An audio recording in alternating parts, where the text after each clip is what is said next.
할렐루야. 하나님께서 귀한 찬양 영광 받아 주신 줄로 믿습니다. 이 할렐루야 찬양은 아주 대곡이고 최소한 몇십 명, 100명 이상 찬양해야만이 소리가 나는데 오늘 우리 남자 네 분 얼마나 네 분이 소화하셨어요. 너무나 감사하고 또 우리 2023년의 첫 예배 때 또 할렐루야 찬양으로 영광을 드린 우리 할렐루야 찬양인데 다시 한번 우리 감사와 경애의 박수 하겠습니다. 2023년 새해를 맞이해서 하나님의 크신 은혜와 축복이 여러분 가운데 함께 하시기를 바랍니다. 우리가 복은 하나님께서 주셔야 되는 거고 그 복이야말로 진정한 복입니다. 그래서 우리 한번 하나님의 이름으로 우리 옆에 분에게 한번 같이 복을 비는데요. 하나님께서 형제님에게 또 여자분은 자매님에게 복을 주시기를 원합니다. 이 인사를 한번 합니다. 이제 앞으로는 직분을 가지고 인사하는 게 아니라 남자는 형제님, 여자는 자매님. 여자분 보고 형제님 하시면 절대 안 돼요. 네. 자, 한번 하나님께서 우리 형제 자매님에게 복 주시기를 원합니다. 시작. 하나님께서 우리 형제님에게 자매님에게 복 주시기를 원합니다. 할렐루야. 하나님께서 우리 초등학교 학생들에게 복 주시기를 원합니다. 하나님께서 우리 청년 대학부에게 복 주시기를 원합니다. 우리 하나님께서 우리 모든 성도들에게 복 주시기를 원합니다. 여러분 큰 복을 받으시기 바랍니다. 자, 이제 내가 나의 마음을 담아서 옆에 분에게 인사합니다. 새해 복 많이 받으세요. 새해 복 많이 받으세요.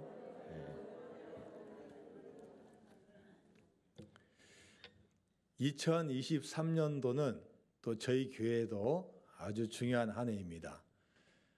이제 몇 주 아니면 돌아오면은 우리가 창립 9주년을 맞이하게 되고 내년 이맘때쯤에는 이제 창립 10주년을 맞이하게 됩니다.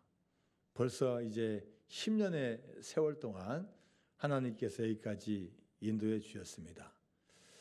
올해 어떤 말씀을 드릴까 이렇게 기도하다가 하나님께서 다시 꿈을 꿔라. 다시 하나님을 향한 꿈을 꾸고 또 선교에 대한 꿈을 꾸고 또 미래에 대한 꿈을 꾸라고 그런 감동을 주셔서 1월 달 주제를 다시 꿈을 꾸자라는 주제로 잡았고 우리 첫째 주부터 우리 다섯째 주까지 1월 달은 꿈에 대해서 같이 말씀을 나누고자 합니다. 1980년대는 일본이란 나라의 전성기 시대였습니다. 1987년 주식 시가 총액 1위가 미국이 아니라 일본이란 나라였습니다. 당시 세계 10대 은행 중에서 7개가 일본 은행입니다. 세계 50대 기업 중에서 33개 기업이 일본의 기업이었습니다. 자, 미국 다음으로 아주 경제적으로 부흥한 나라였고 또 한때는 미국을 앞서려고 했던 그런 나라가 일본입니다.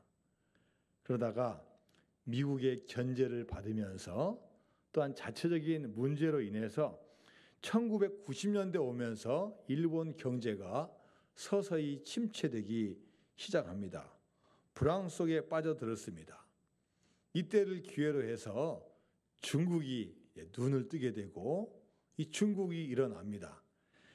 마침내 2010년도부터는 중국이 일본을 앞서기 시작했습니다. 자, 일본에 비해서 수십 년 뒤처졌다고 하는 대한민국도 이제 많은 성장을 해서 일본을 지금 거의 다 지금 따라잡는 이런 형국이 되었습니다. 얼마 전에 일본 한 학자가 한국과 일본을 비교하는 연구 논문을 냈습니다. 이누미야 요시유키 박사는 주체성과 대상성으로 본 한일 비교 연구라는 논문에서 한국과 일본을 비교했는데요. 공통점이 있다는 거예요. 두 나라 다 자존감이 대단하다. 한국은 절대로 일본한테는 지지 않으려는 자존감이 대단하고, 일본도 마찬가지로 옛날에 자기 식민지 국가인데 감히 어디를 덤벼하는 그런 자존감이 대단한 나라다. 그러나 다른 점이 있다. 자, 비현실성 낙관론. 현실성은 별로 없는데 이 낙관론을 아주 잘 될 거라는 이런 생각을 가진 것에 있어서는 한국 사람이 일본 사람보다 100배 이상 높다. 일본인들은 현실에는 충실하게 살지만 꿈이 별로 없다. 그러나 한국인은 현실은 좀 별로여도 어마어마한 꿈을 가지고 산다. 이런 연구 결과를 발표했습니다. 여러분, 맞는 것 같습니다. 한국인들은 꿈을 가지고 사는 민족입니다. 그리고 이 꿈 때문에 많은 것을 발전시켰어요. 경제 개발의 꿈, 마이카 시대의 꿈, 민족 중흥의 꿈, 잘 사는 나라의 꿈, 복지의 꿈, 수많은 꿈들을 하나하나씩 이루어가고 있어요. 우리 교회도 기도 제목을 써놓고 기도하고 있습니다. 자, 조그만 교회가 나라와 민족을 위해서 기도합니다. 세계 선교를 위해서 기도하고 외국에서 선교를 위해서 기도합니다. 광주 지역과 대한민국을 위해서 기도하고 수많은 기도 제목을 가지고 꿈을 가지고 기도하고 있습니다. 100년 전만 하더라도 일본의 식민지였던 대한민국이 이제는 많은 성장을 거듭해서 경제 10위권 안에 드는 나라가 되었습니다. 여러분, 2002년도 우리나라와 일본에서 열렸던 월드컵 기억하십니까? 저도 그때 TV를 통해서 봤는데요.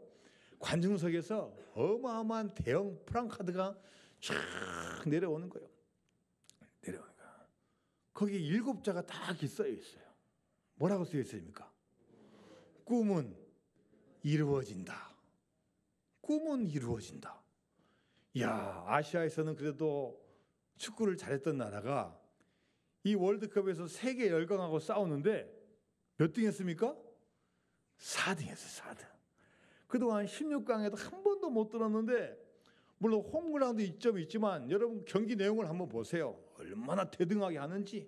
체력도 좋고 기술도 좋고 또 결정적인 순간 결정력도 있고 밀리지 않고 대등하게 싸웠어요. 야, 꿈을 가지고 준비하니까 되는구나. 꿈은 이루어진다. 몇 주 전에 끝났던 2022년 카타르 월드컵도 여러분 보셨지 않습니까? 저는 옛날에 비해서 실력이 많이 뒤진 것 같아가지고 어떻게 1승이나 할 수 있을까? 이런 마음을 가졌는데 아니나 다를까 1무 1패. 최소한 1승 이상 하고 2승 해야 되지 16강 올라가는데 1무 1패. 마지막 경기에서요. 어떻게 됐습니까? 포르투갈을 2대1로 이겼어요. 이겼어도 다른 팀들이 도와줘야 돼요. 그리고 점수차도 골 득실차도 딱 맞아야 돼요. 그런데 기적이 일어난 거예요. 포르투갈을 마지막 얼마 남겨놓지 않고 골 넣어서 이기고 또 다른 팀에서 한 걸 또 우리가 올라갈 수 있도록 딱 만들어준 거예요. 기적이 일어난 거예요. 꿈꾸고 노력하고 애쓰고 기도하면 나타날 줄로 믿습니다. 꿈이 있는 민족은 망하지 않습니다. 꿈을 가지고 나가는 사람은 꺾이지 않습니다. 하나님은 사람을 쓰시기보다도 하나님의 꿈을 실현시키는 사람을 사용하십니다. 잠언서 29장 18절 말씀을 보겠습니다. 시작. 묵시가 없으면 백성이 방자히 행하거니와 율법을 지키는 자는 복이 있느니라. 묵시라는 말이 나오고 방자하다는 말이 나옵니다. 또 율법이라는 말이 나옵니다. 자, 이 말씀을 좀 쉬운 성경을 찾아보니까 이렇게 표현되어 있습니다. 하나님이 행하시는 일을 보지 못하는 백성은 서로 뒤엉켜 꼬꾸라지고 말지만 하나님의 계시에 주목하는 백성은 큰 복을 받는다. 자, 무슨 말이에요?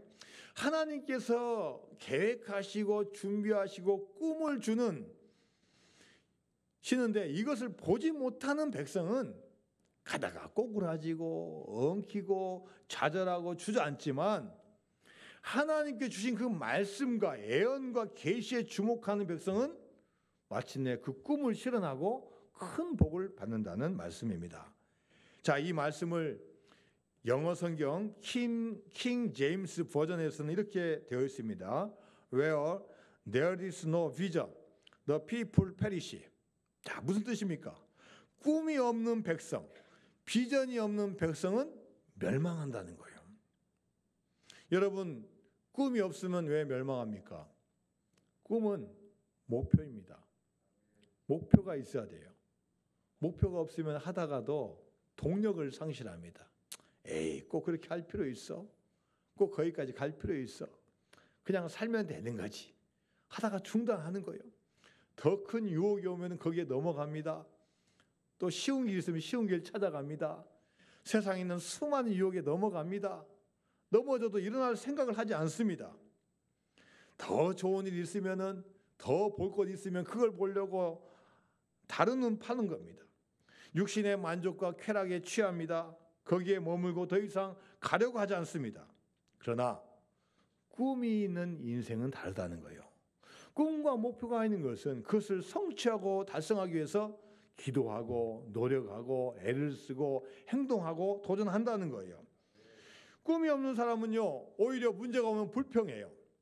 누구 탓으로 돌립니다. 문제가 더 악화됩니다. 그래서 꿈을 가져야 돼요. 우리가 하나님 안에서 또 나의 좋은 멋진 계획 안에서 꿈을 가져야 돼요. 우리가 2023년을 맞이했습니다. 여러분, 언제까지 힘들다고 타령만 하고 있겠습니까? 묶여 있다고, 매여 있다고, 내일은 안 된다고 그냥 자포자기하고 시간만 기다리고 계실 겁니까? 그렇지 않습니다. 꿈을 갖고 목표를 세우고 비전을 갖고 기도하고 나아가면 하나님께서 도와줄 줄로 믿습니다. 오늘 본문의 요엘 선지자는 남유다 제7대 왕인 요아스 왕의 제2기간 때 사역하던 선지자입니다. 이 요아스 왕의 아버지 여호야다는 아주 훌륭한 왕이었습니다. 우상 숭배하지 않고 의의 길 걸어가는 훌륭한 왕이었습니다. 그런데 그 아들 요아스는 아버지의 길을 따라가지 않습니다. 비전과 꿈이 없습니다.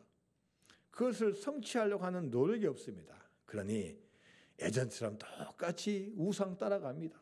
이것도 섬겨보고 저것도 섬겨보고 이것도 해보고 저것도 해봅니다. 하나님이 선지자를 통해서 여러 번 경고했음에도 불구하고 듣지 않습니다. 경고해도 듣지 않자 메뚜기 재앙을 내린 거예요. 여러분, 지금은 메뚜기 재앙이 와도 그냥 한번 지나가면 되지만 당시에 메뚜기가 왔다는 것은 뭡니까? 모든 곡식을 다 먹어치우는 거예요. 그러면 1년 동안 먹을 게 없어요.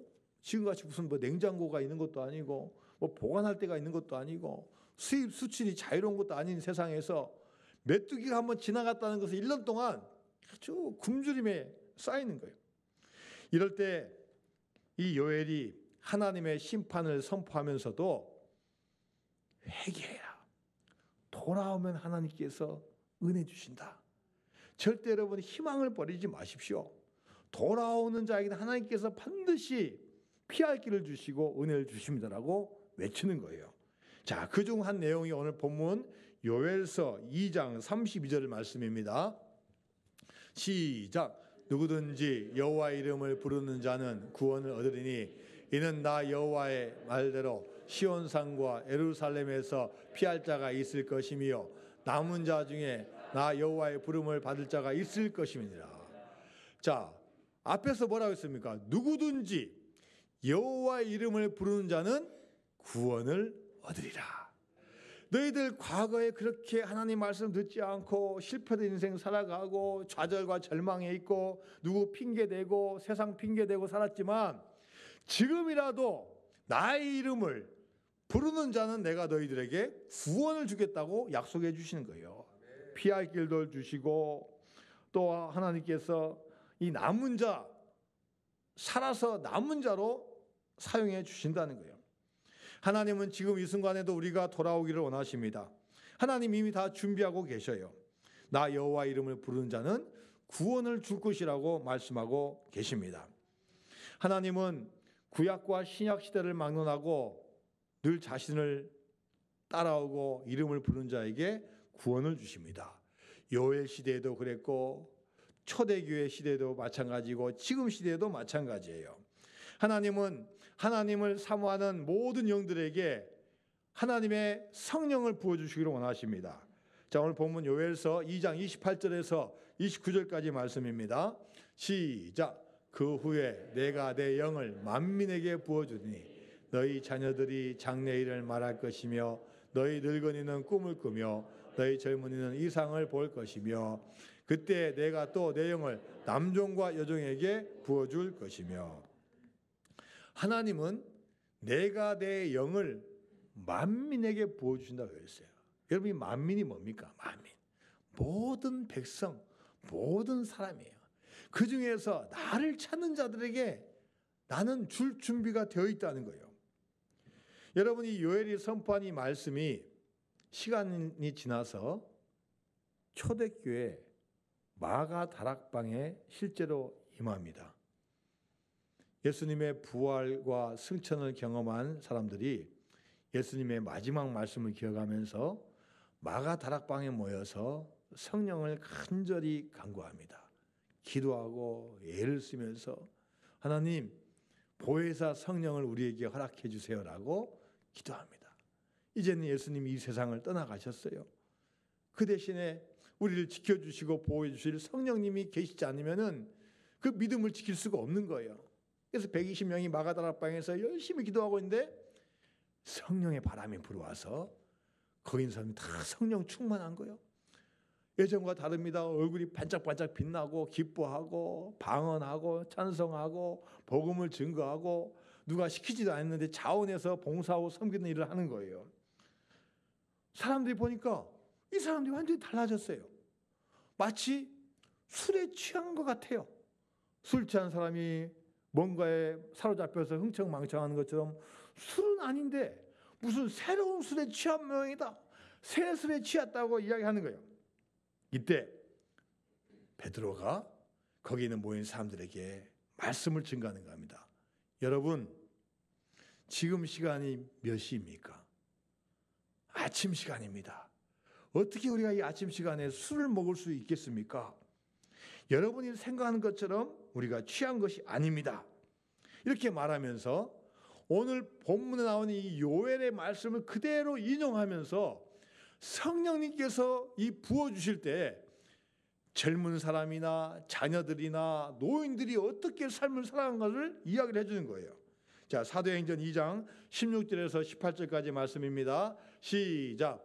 이는 곧 선지자 요엘을 통하여 말씀하신 것이니 일러스되 하나님이 말씀하시기를 말세 내가 내 영을 모든 육체에 부어주리니 너희 자녀들은 애언할 것이요 너희 젊은이들은 환상을 보고 너희 늙은이들은 꿈을 꾸리라.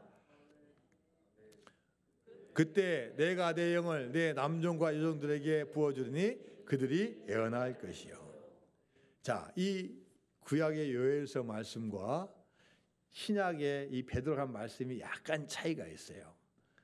순서가 약간 틀리고 단어가 약간 틀리지만 아마 베드로가 다 못 외웠으니까 그럴 수 있습니다. 그러나 다 똑같아요. 다 그 결론이 뭡니까? 꿈을 꾸라는 거예요. 꿈을 꾸세요. 성령 충만해서 꿈을 꾸라는 거예요. 내가 너희들에게 내 영을 부어줄 거니까 그 영을 가지고 그 능력을 가지고 자녀들은 장래일을 말하고 젊은 사람들은 환상과 이상을 보고 노인들은 꿈을 꾸라고 말씀하고 있습니다. 첫 번째로 너희 자녀들은 장래일을 말하라는 거예요. 여러분, 우리 자녀들, 우리 아이들이 나는 미래에 뭐가 될 거야? 나는 뭘 할 거야? 라고 꿈을 꾸고 나가라는 거예요. 옛날에 다 물어보면요, 일본 사람이 지적한 것처럼 비현실적인 환상을 우리 대한민국 사람이 가지고 있는 거예요. 나는 대통령이 될 거야. 대통령 한 명인데 다 대통령이에요. 나는 이순신 장군 같은 장군이 될 거야. 어떻게 다 장군 됩니까? 어떻게 다 별 달아요? 다 꿈을 가지고 있는 거예요. 비록 허황되지만 꿈이 있을 때 그 길 달려가는 거예요. 지금의 아이들한테 물어보세요. 너 꿈이 뭐니? 멀뚱멀뚱하잖아요. 물어보면 제가 민망해요. 우리 교회학교 아이들은 그렇지 않을 거예요. 근데 많은 아이들이 그래요. 너 꿈이 뭐니? 없어요. 그냥이요? 말하는 거. 차라리 뭐라도 좀 하나 했으면 좋겠어요. 꿈이 없다는 거예요. 너희 늙은이는 꿈을 꾸으라고 했습니다. 여러분, 꿈은 육체적으로 젊은 사람만 꾸는 게 아니에요. 우리가 생각하기에 인생이 10년, 20년 남았다고 포기하는 게 아니라는 거예요. 꿈은 육체의 나이와 상관이 없다는 겁니다. 아브라함은 75세 고향을 떠났고 99세 임신할 거라는 소식을 듣고 100세 때 자녀를 얻었어요. 육체적인 나이로 보면은 도저히 가능한 나이가 아닙니다. 모세 40대 그렇게 젊은 나이 하나님께서 사용하지 않으시고 나이가 80이 된 그 늙은 나이 하나님께서 불러주셨습니다. 야곱이 형 에서를 속이고 장자권을 빼앗았어요. 그래서 형이 에서가 이걸 알고 죽이려고 하니까 도망갔어요. 여러분 혹시 그때 야곱 나이가 몇 살인지 아십니까? 저도 성경을 자세히 또 못 볼 때가 있으니까 저도 청년 때 도망간 줄 알았어요. 만 10대 후반이나 20대 도망간 줄 알았어요. 근데 성경을 자세히 보니까요. 창세기 47장 9절에 보면은 야곱이 130세 때 요셉의 나이가 39세였으니까 91세. 야곱이 외삼촌 집에서 14년 지나서 요셉을 낳았으니까 14 빼면은 77세. 그때 삼촌 집에 온 거예요. 젊은 사람이 아니요. 하나 요즘으로 하면 노인이요. 다 은퇴하신 분이요. 아니 결혼도 안 했죠. 그런데 그때 가서 외삼촌 우리 저기 나 색시 주세요. 내 아내 주세요. 7년이라고 또 7년이라고 70 나이에 결혼한 거예요. 우리 40대 결혼하지 않은 청년들 희망을 가지시기 바랍니다. 그런다고 너무 늦추지 마시고 결혼도 하시고 도전하는 거예요. 우리 교회는 젊은 분도 있지만 또 이렇게 중장년층 나이 드신 분도 많아요. 얼마나 감사한지 몰라요. 나이 드신 분이 와서 하나님께 예비하고 여성교회 남성교회 모여서 같이 원례하고 같이 교제하고 예배 드리고 섬기고 봉사하고 춤도 추고 공연도 하고 야 얼마나 감사한 일이에요. 육체적 나이가 중요하지 않다는 거예요. 연세대 명예교수인 김영석 교수님 1920년생. 자, 올해가 2023년도니까 104세입니다. 104세. 지금도 살아계셔요. 가끔 보면요. 몇 달 만에 책이 한 권씩 또 계속 나오셔. 어떻게 그렇게 또 몇 달 만에 책을 쓰냐고 또 책이 발간돼요. 일주일에 한두 번씩 꼭 강연 다니신대요. 이야, 이분이 쓴 책에서 이렇게 말했습니다. 100세를 살아보니 인생의 황금기는 65세에서 75세 사이다. 그전에는 철이 덜들어서 못 모르고 살았고 또 75세가 넘어가면 약간씩 약해지지만 65세, 75세가 인생의 최고의 황금기다. 황금기가 뭐 20대가 아니고 30대가 아니라 60대, 70대가 황금기라고요. 늦지 않았어요. 늦지 않았어요. 아직 황금기는 돌아오지 않았습니다. 여러분 황금기에 계신 분들 계속 그 전성기를 누리시고 아직 오지 않은 분은 기대하면서 준비하시면 되겠습니다. 세월이 빠른 사람은 행복한 사람이에요. 시간이 안 간다 하는 분은 뭔가 문제가 있어요. 왜 이렇게 금방 세월이 빠르지? 또 벌써 주일이야? 행복한 분이에요. 모세가 그랬어요.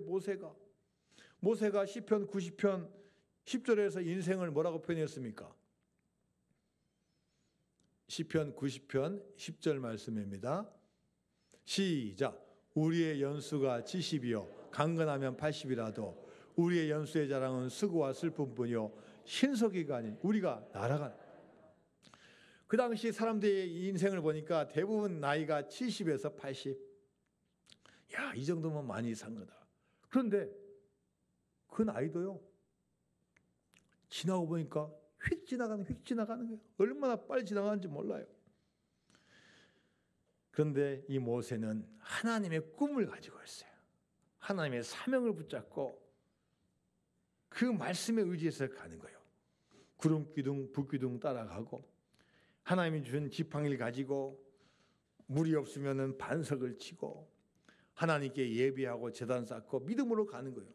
그러다 보니까 세월이 또 훅 지나갔어요. 나이가 120세가 되었는데 요즘은 하면 안경도 안 쓰고 노안도 안 오고 보청기도 안 쓰고 병원도 안 가는 건강한 나이예요. 신명기 34장 7절 말씀입니다. 시작. 모세가 죽을 때 나이 120세였으나 그의 눈이 흐리지 아니하였고 기력이 쇠하지 아니하였더라. 할렐루야. 이게 모세. 꼭 우리 김영석 교수님도 닮아가는 것 같아요. 하나님께서 지켜주시고 사명을 감당하면요 가능하다는 거예요. 마음이 젊으면 여러분 몸도 건강해집니다. 마음이 젊으면 열심히 살려고 하고 열심히 노력합니다. 마음이 젊으면 건강관리도 잘합니다. 늙었다고 포기하지 않습니다. 꿈을 가지고 더 젊게 삽니다. 70 청년이 있고 30 노인이 있어요. 성령님이 임하시면 육체적인 나이는 절대로 중요하지 않습니다. 나이 드신 분들도 성령님의 감동이 되면 꿈을 꾸고 계속적으로 변화가 일어나고 하나님의 성취를 맛보게 될 줄로 믿습니다. 세 번째로 너희의 젊은이들은 이상을 본다고 했습니다. 이 이상은 환상, 비전, 꿈을 말합니다. 젊은이들이 현실에 안주하거나 만족하면 안 됩니다. 야, 나는 이 정도 직장이면 됐어. 나는 내 나이에 이 정도 벌면 됐어. 여기 안주하면 안 된다는 거예요. 젊은이들이 성령을 받아서 더 큰 꿈을 꿔야 된다는 거예요. 하나님 나라를 향한 꿈, 나의 비전을 향한 꿈, 나의 공동체를 향한 꿈, 나의 가족을 향한 꿈을 가지고 계속 전진하라는 거예요. 여러분 이 이상이 뭡니까? 목표예요. 인생에 분명한 목표를 가져야 돼요. 나 혼자만 가지고 있는 목표가 아니라 이 나라를 위해서 인류를 위해서 하나님의 영광을 위해서 비전을 가지고 나가야 된다는 겁니다. SMI 회장 폴 마이어가 이렇게 말합니다. 내가 목표를 세우면 목표가 나를 이끌어준다. 내가 목표를 세웠지만 그 목표가 나를 이끌어 간다는 거예요. 그래서 우리 교회는 좋은 목표를 세워야 됩니다.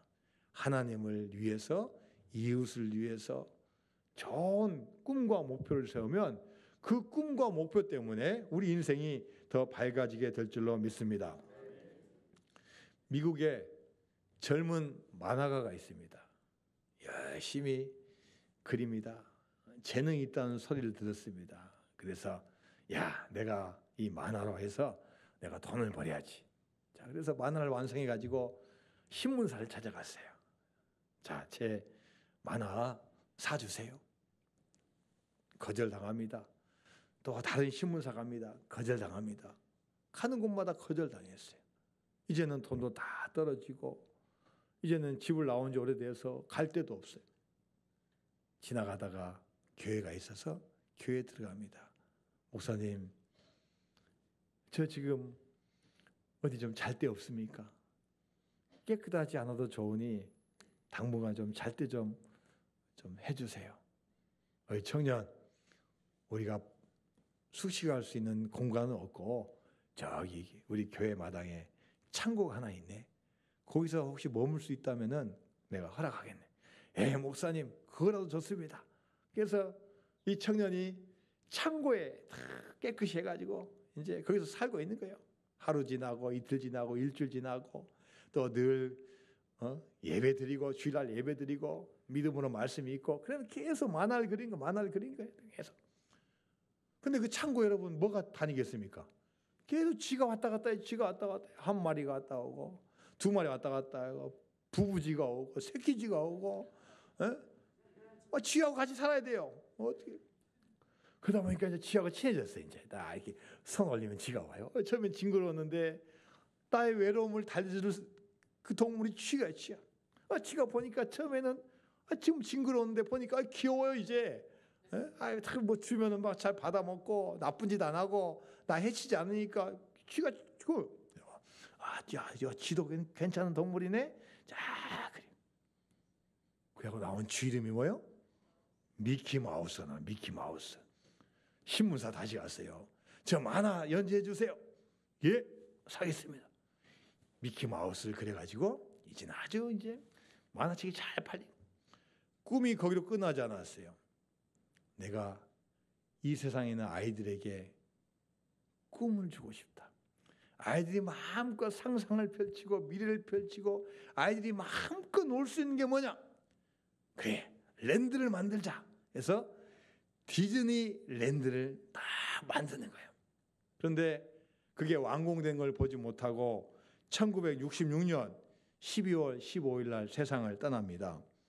5년 후인 1971년 디즈니 월드가 드디어 처음 개장했을 때 이 디즈니의 부인이 그 자리에 왔습니다.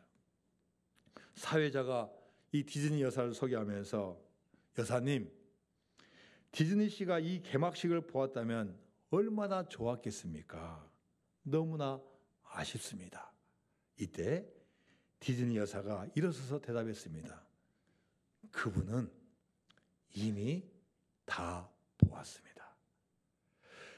완공이 되는 거 보지 못하고 죽었지만 이미 아이들을 위해서 꿈을 꿨을 때, 설계를 했을 때 이미 다 봤다는 거예요. 꼭 완공해서 그 현실만 본 게 아니라 이미 그는 꿈을 꾸고 있었기 때문에 이미 앞으로 다가올 일들을 다 봤다는 거예요. 여러분, 비행기가 만들어지기 전에는 하늘을 날 수 있다는 꿈을 꾼 자가 있었기 때문에 비행기가 나올 수 있습니다. 우주선이 만들어지기 전에 우리는 달 갈 수 있다, 화성에 갈 수 있다라고 꿈꾸고 계획하는 사람이 있었기 때문에 우주선이 만들어질 수 있습니다. 이 세상에 존재하는 값지고 귀한 것들 어느 누군가가 꿈을 꿨기 때문에 다 이루어지게 된 것입니다. 하나님은 사람을 단순히 쓰는 것이 아니라 그 사람의 꿈을 사용하십니다. 어떤 꿈을 꾸고 있느냐, 그 사람에게 찾아가셔서 그 꿈을 실현시키는 분이 하나님이 되실 줄로 믿습니다. 하나님은 꿈 있는 사람을 사용하시고 그 꿈을 이루어 주십니다. 잠언서 24장 16절 말씀입니다. 시작. 대저 의인은 7번 넘어질지라도 다시 일어나려니와 악인은 재앙으로 말미암아 엎드러지느니라. 여러분, 의인은, 꿈꾸는 자는요, 넘어져도 다시 일어나는 거예요. 2번 넘어져도 또 일어나고 7번 넘어져도 또 일어나는 거예요. 그래서 여러분 인생에서 중요한 건 뭐냐? 현실보다 더 중요한 게 꿈입니다. 꿈이 있으면 현실도 이겨낼 수 있고 현실도 변화시킬 수 있습니다. 현실이 아무리 좋아도 꿈이 없는 자는 이제 망하는 길을 가게 되는 거예요. 마지막으로 오늘 본문 29절 말씀을 같이 봅니다. 29절 시작. 그때 내가 또 내 영을 남종과 여종에게 부어줄 것이며. 하나님은요, 하나님의 영을 종들에게도 준다는 거예요. 당시 종은 이방인을 말합니다. 하나님을 처음에 잘 알지 못하는 사람 말하는 거예요. 하나님은 부자 가난한 사람 차별하지 않습니다. 많이 배웠냐 못 배웠냐 차별하지 않으십니다. 하나님은 그 사람의 계급 따지지 않습니다. 나에게 진정으로 찾아오는 자, 그 사람의 마음의 중심을 보게 될 줄로 믿습니다. 우리 다 같이 찬양하겠습니다. 마지막 날에 같이 우리 힘차게 우리 한번 박수 치면서 한번 찬양해 보도록 하겠습니다.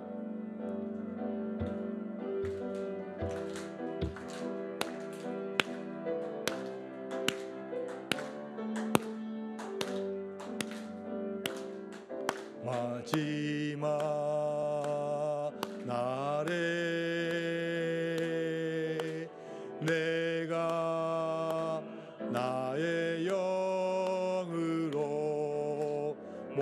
모든 백성에게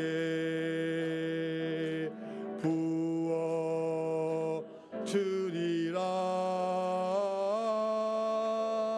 자녀들은 애어날 것이요 청년들은 화한 상을 보고 아비들은 꿈을 꾸리라. 주의 영이 임하며 자녀들은 애어날 것이요 청년들은 환상을 보고 아비들은 꿈을 꾸리라.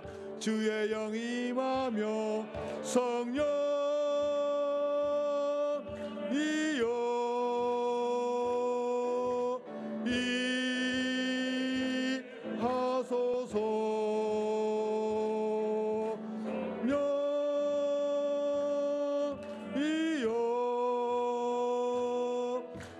우리에게 임하소서. 자녀들은 애어날 것이요 자녀들은 애어날 것이요 청년들은 화한 상을 보고 아비들은 꿈을 꾸리라. 주의 영이 임하며 자녀들은 애어날 것이요 청년들은 화한 상을 보고 아비들은 꿈을 꾸리라. 주의 영이 임하며 성령이여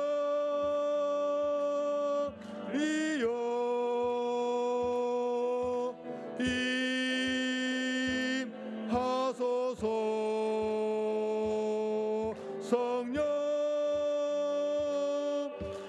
성령이여 우리에게 임하소서. 성령이여 성령이여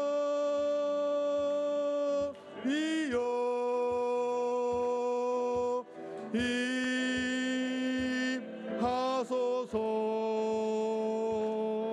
성령이여